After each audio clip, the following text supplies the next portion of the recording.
To hide tickets from your event, open the event summary from your dashboard.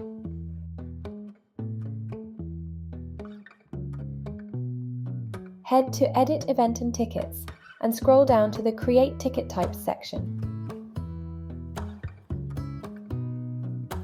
Select the ticket type you want to hide.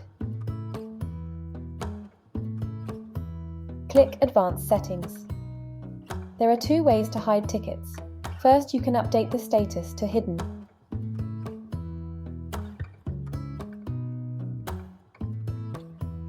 Alternatively, if you want to hide your tickets until or before a certain date and time, you can toggle those checkboxes below and set the date that you want your tickets to be hidden or revealed.